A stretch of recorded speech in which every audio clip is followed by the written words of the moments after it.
아침에 눈을 뜨고서 막 잠이 들깬 채로 그 성경을 펼치고 이제 이렇게 읽다가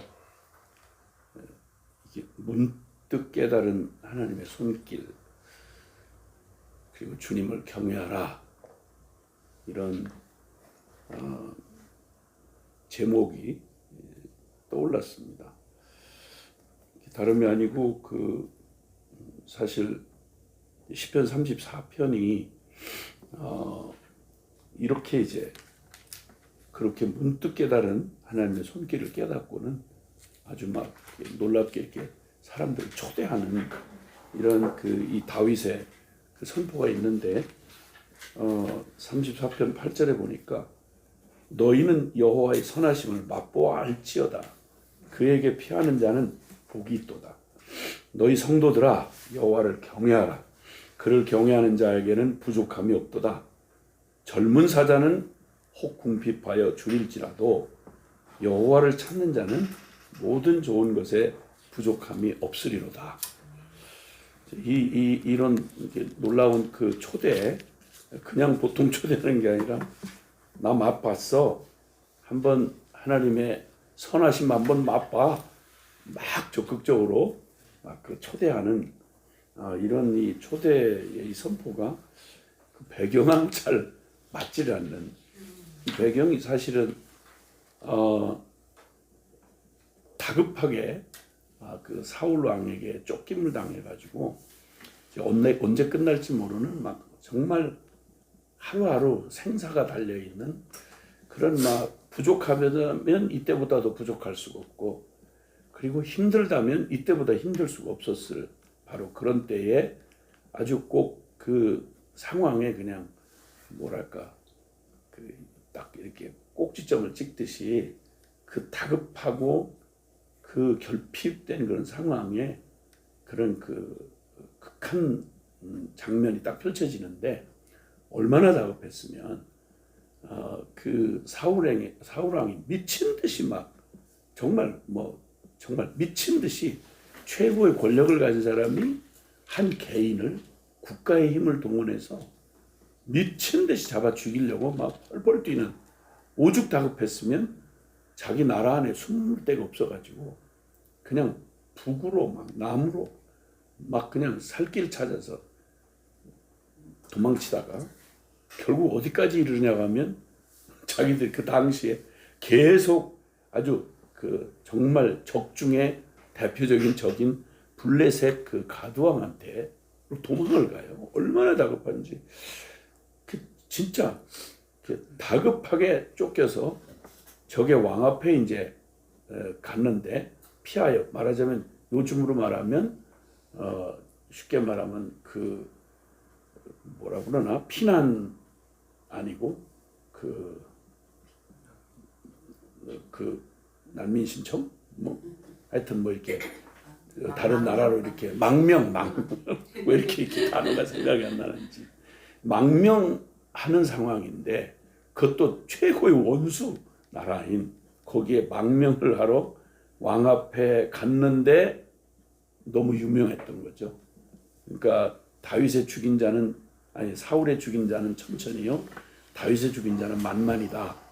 그 골리앗, 블레셋의 장군이었던 골리앗을 극적인 승리를 해가지고, 아마 모르는 몰라도 일본 사람이 이순신 말만 들으면 오금이 저리고 막 두주먹이 쥐어질 만큼 원수 중에 원수가 이순신 장군이었다는데, 아마 그쯤 되는 블레셋에게는 철천지 원수였던 이 다윗이 제발로, 얼마나 궁지에 몰렸으면 제발로 그 원수의 왕실에 거기를 망명을 하러 그도 들어갔다는 말이야말로 얼마나 다급했으면, 얼마나 끔찍했으면, 아마 두 번 다시 기억에 떠올리고 싶지 않을 만한 위기의 순간인데, 아니나 다를까 둘러선 특히 이제 장군들이, 또 전장을 드나드는 장군들에게 있어서 다윗을 모를 리가 없죠.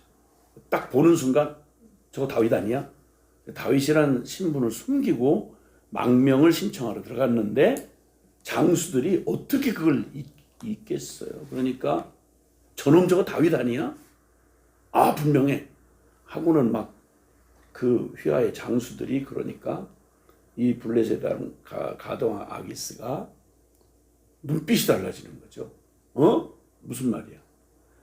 그 순간 얼마나 다급했던지 금방 하여튼 뭐 그런 기발한 그 저거가 순발력을 생각할 때가 아니지 이게 그냥 침을 갑자기 흘리면서 왜냐면 거기서 무슨 뭐 다른 길이 없으니까 미친 척 하면서 막 완전히 심각하게 미친 짓을 막 경기를 일으키며 경련을 하면서 침을 막 이렇게 흘리면서 그냥 수염에 침이 막 흘러내리고 그리고 그 침 묻은 손으로 막 아무데고 막 그적거리고 막 이러니까 막 비유가 상해서 아기스 왕이 아니 미친놈을 모자라서 여기 지금 미친놈을 나한테 데려왔어 막 화를 내면서 막 감정에 휩싸여서 아마 그보다 더 침착한 대응을 했어야 되는데 아기스 왕도 제정신이 아니고 너무 막 엽기적인 행동을 하니까 그래서 급히 피신해서 살아난 후에 지은 시 이렇게 돼 있는 거예요. 다윗이 아비멜렉 앞에서 미친 채 하다가 쫓겨나서 지은 시. 이거 남의 얘기를 들으면 전 그렇지만 이걸 내 자식이 당한 일이라고 생각을 하면 다시 기억에도 떠올리고 싶지 않을 만큼 끔찍한 상황인데 그런데 그 다급하게 쫓겨서 적의 왕 앞에 피신 갔다가 죽을 뻔한 위기를 겪고 나서 문득 깨달음이 오는 거예요. 이 예기치 않는 깨달음이 문득 와가지고 자신이 깨달은 그 깨달음을 가지고 뭐라고 이렇게 초청을 하는 거 아니? 여호와의 선하심을 맛보아하려는 거예요. 이런 끔찍한 일을 당하고도 아무리 거기서 기가 막히게 살아났지만 그걸 어떻게 추천을 할 수 있겠어요, 이게. 죽을 뻔했다. 이러고 그냥 다시는 생각하지 못할 일이고 오히려 오금이 떨려서 지금 이 일이 사실은 하나님을 경외함으로 시작된 일인데 그러면 제일 먼저 심각하게 고려해 볼 일이 이렇게 극단적으로 믿으면 안 돼. 이게 현실이라는 건 만만치 않아. 생각 다시 해봐야 되겠어. 이렇게 반응이 나왔어야 될 아주 정상적인 일인데 오히려 그 사실을 통해서 그 넋이 나갈 만한 충격을 보낸 후에 가만히 생각하니까 그게 요행이 아니었던 거예요. 운이 따라준 게 아닌 거예요. 어쩌다가 일어날 수 있는 일이 아니었던 거예요. 그게 그 순간을 통해서 그동안 살아오는 날 동안 늘 누리며 살아왔지만 깨닫지 못했던 이 한 사건이 그동안 평범하게 그냥 당연한 것처럼 지나왔던 순간이 전부 하나하나 생생하게 평안할 때는 평안한 대로 고난 때는 고난의 대로 그게 얼마나 섬세한 하나님의 돌보심이었고 하나님의 그런 정말 그 섬세한 주님의 손길이었나. 이 문득 깨달은 하나님의 손길. 이거 온통 내가 나의 삶 모두가 다 하루 한 시간 어떤 사건도 작던 크던 하나님의 정말 너무너무 섬세한 손길이었구나 라고 하는 걸 깨닫고는 그 하나님의 선하심을 맛보아라. 겁내지 말아라. 오히려 이걸 통해서 나는 내가 너무도 당연하게 당연한 거 아니야? 그게 뭐야? 특별하게 생각하지 않을 순간에 예기치 않게 찾아온 이 끔찍한 비극 같은 상황이 하나님의 모든 받으면서도 느끼지 못하고 누리지 못했던 맛보지 못했던 하나님의 선하심을 맛보는 계기가 되었구나. 문득 깨달은 하나님의 손길 자꾸만 떠올랐어요. 전혀 느끼지 못할 때 하나님의 손길을 전혀 느낄 수 없는 상황. 이 도망자의 쉼 없는 그런 삶. 꼭 거꾸로 가는 것만 같은 보이지도 않고 그리고 오히려 거꾸로 가는 것만 같은 이런 상황이에요. 궁지에 다급하게 내몰린 중에서 그때 부딪혔던 이 상황을 통해서 내가 그때 미친 척을 연기를 잘했나 봐. 그때 딱 연대가 맞았어. 이런 천박한 일이 아니라 확 깨달아 오는데 와, 진짜 하나님의 섬세하고도 놀라운 손길이 이 한순간을 통해서 깨닫게 된 건 그 손길이 나를 지금까지 나되게 하셨구나. 정말 참 그 일을 보면서 이런저런 늘 이제 일상처럼 저도 역시 어떤 때 하나님이 날 보고 계신 거 맞나? 주님 손길이 전혀 느껴지지 않는 이런 때, 그런 때에 이런 그 생각들을 흔히 할 수 있는 걸 하도 많이 들은 얘기죠. 특히 이제 고생을 많이 했다고 생각하는 목회자 혹은 선교사들 경우에 고생만 기억에 남으면 무슨 반응이 나오냐면 나는 어차피 사명 받아서 그랬지만 주의 종 지긋지긋해요. 가난? 끔찍해요. 난 싫어요. 그래서 아주 그냥 그게 막 철저한 막 몸에 한처럼 배가지고 좀 고생하고 자란 사람들이 이상하게 자식들에게 고생 비슷한 것 근처도 안 가게 해준다고 그냥 너무 균형을 잃은 그런 모습들을 보이는 반작용으로. 그러니까 C급을 한 거예요. 그 가난을 통과하면서 살아오는 날 동안 얻은 게 별로 없고 내가 정말 죽을 뻔한 가난에서 그 가난의 흙탕물에서 내가 벗어나긴 벗어났는데 다시는 무슨 일이 있어도 이 가난은 물려주지 말아야 되겠다. 이렇게 해서 어금니를 꽉 깨물고 한 맺히게 막 돈에 막 그냥 몸이 부서지라고 그렇게 살면서 자식들에게 정말 손에 물 한 방울 안 묻혀보게 하려고 그게 사랑인 게 돼서 그만 그 쓰디 쓴 그 깨어진 가족들 이야기 뭐 이런 거 드라마 주제가 되기에 딱 좋은 이런 얘기가 주변에 너무 많은 거예요.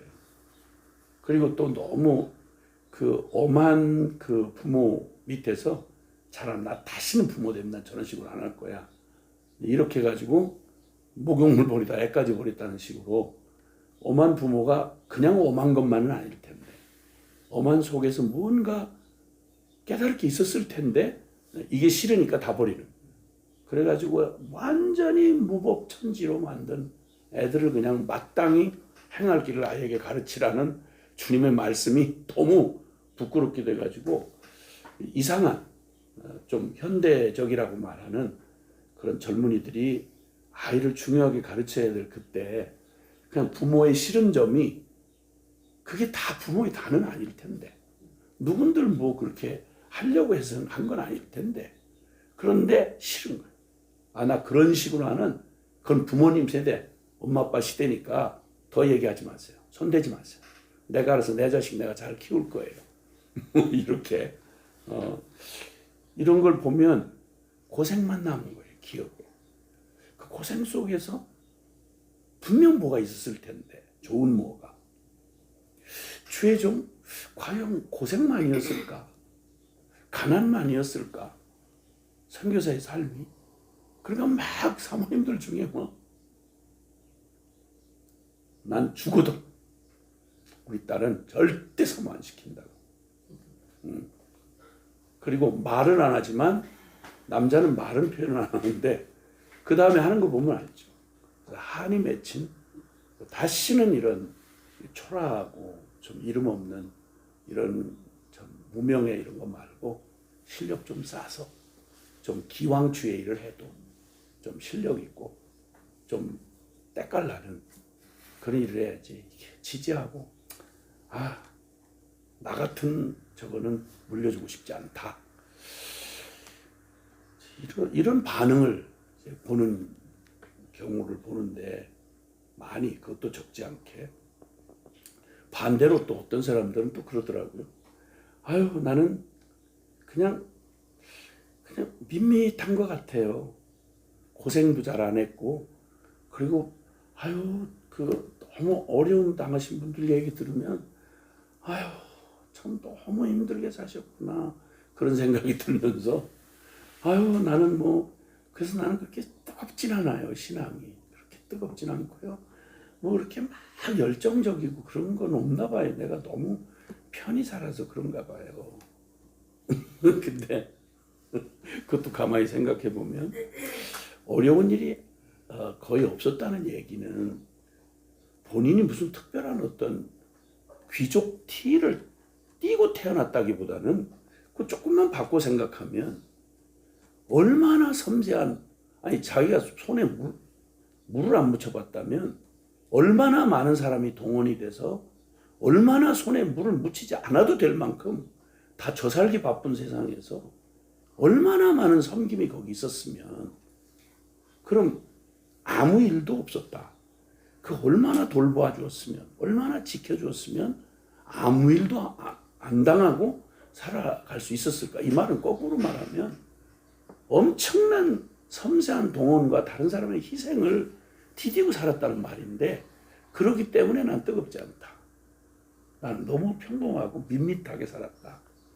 사실 완벽하게 하자가 없는, 예를 들어서 자동차 하나만 탈래도 그 하자가 많은 싸구려나 아니면 오래된 중고차를 사면 때마다 그걸 이게 수리해가면서 타야 되는데, 뭐 3년 5년 뭐 전혀 문제가 없는 차를 완전하고 완벽하게 타려면 명품 차를 타야죠. 비싼 벤츠라든지 뭐 페라리라든지 뭐 이런 거, BMW라든지. 근데 그 완벽하고 하자가 없다는 말은 그냥 밋밋하다는 말이 아니라 그걸 왜 비싼 값을 주는 이유가 있잖아요. 얼마나 완벽하게 많은 테스트를 거치고 완벽한 검사를 거치고 얼마나 많은 그 손길이 닿았길래 하자가 없이 타는 사람이 편안하게 탈 수 있나 생각해 보면 그러니까 비싼 대가를 지불하는 거예요. 다른 차에 뭐 10배, 20배 값을 주고 사는 이유가 뭐냐면 그게 그냥 만들어지는 게 아니니까.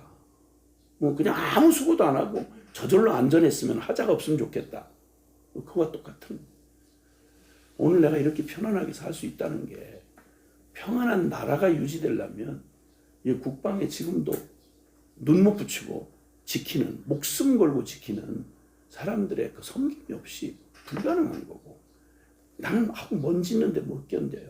난 너무 이렇게 지저분한 데는 싫어요. 그 지저분 안 하려면 하루도 손길이 안 닿고는 돈 많이 들어거든. 많은 손길이 가는데 그건 누리고 싶은데 난 손끝 하나 움직이지 않은 거에 감사한 것도 없고 그냥 뭐 이렇다면 이거는 그냥 진짜 바꿔 말하면 엄청난 사랑의 빚을 지고 살아간다는 사실을 생각만 해도 이렇게 무미하고 무미건조하고 밋밋하다 이런 말이 있을 수 없는데, 한마디로 존귀하지만 깨닫지 못하면 멸망하는 짐승과 같다는 말이 다를 바가 없다는 생각이 들었습니다. 사실 고난도 너무 극하면 그 고난에 파묻혀서 깨닫지를 못하고, 편안해도 너무 편안하면 그 안락함에 푹 묻혀가지고 깨닫지를 못하는데, 자 오늘 여기에는 진짜 이 말씀을 보면서 야 그러니까 이게 보통 은혜가 아니구나. 그러니까 여호와의 선하심을 맛보아하려고 권면하면서 초대를 하는 게, 이게 그냥이 아니라 하나님의 얼마나 섬세한 손길이, 얼마나 살아계신 하나님의 그 섬김이 있었는지, 내가 정말 주님 앞에 내 삶을 이렇게 살아오는 날 동안 숨쉬는 하나부터 시작해서 모든 게 진짜 내가 느낄 때든 못 느끼든 뭐 힘들든 평안하든 상관없이 이 모든 순간이 하나님의 그 기가 막힌 참 섬김과 돌보심, 함께 하시는 하나님의 임재의 그 참 결과였구나 라는 걸 깨닫고는, 그러면서 주저없이 말하기를 경외하다가 지금 당한 일인데, 특별하게 예수님을 따르는 정말 복음의 삶을 살고 제자의 삶을 살고 그리고 선교사의 삶을 사느라고 겪게 되는 이 모든 상황에 고생만 남질 않고 고생이 보이질 않고 또 막 그 초조했던 위기가 보이질 않고 하나님의 선하신 손길을 문득 깨달아.